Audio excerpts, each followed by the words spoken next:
Another record that I was involved with recently was producing this Tiny Tim CD, which is very special to me because I was 16 years old when I produced this, my first record that I produced. We didn't come out till this year on Collector's Choice Music, but it's called I've Never Seen a Straight Banana. And it's funny because these are songs that Tiny wanted to record, but his other producers kind of didn't let him do.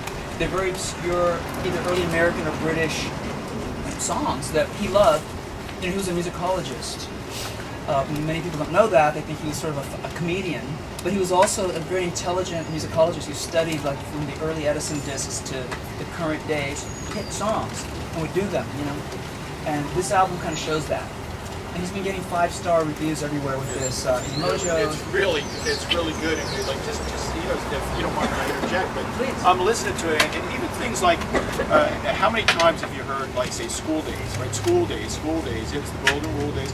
I mean, you probably sang it a million times, like when you're ready to go to school. It's a love song.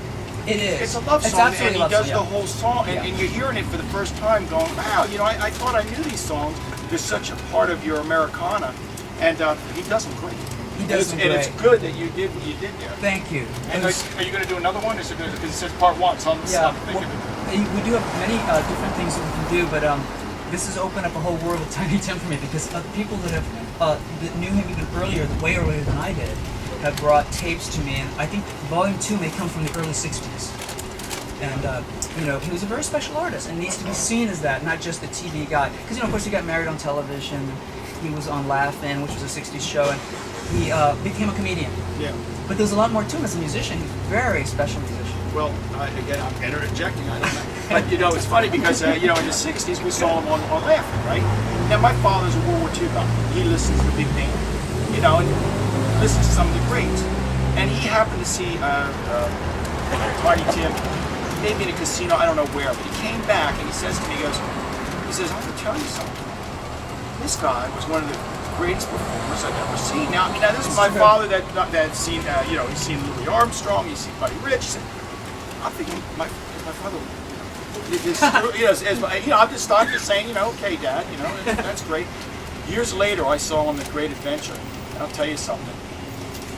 Every sinew in that guy's body, he made you believe everything he did. He was amazing. Yeah. He was amazing. So that's it. I was honored to work with Tiny Tim. He taught me so much early on, and that's really how I came up. I was living in Florida then, and that's how I made it up here on a train that destroyed my guitar, just like almost this one. And it actually did. It's in my book. Actually, I talk about that. But you know, Tiny Tim telling me stories about the North and what was going on up here musically made me want to move up here. So he was a big inspiration to me. And not just in the way he sang, because that was not really what I tried to do, but, you know, in this idea of opening up your mind to all kinds of music, and of all eras. And the pop music doesn't just mean from the Beatles on, it goes way earlier than that, you know? Because I just thought, okay, it starts with I Want to Hold Your Hand. You know? But it started, you know, as recorded music in the, you know, 1878. And there's a lot of cool songs. So anyway, I hope you'll check that album out.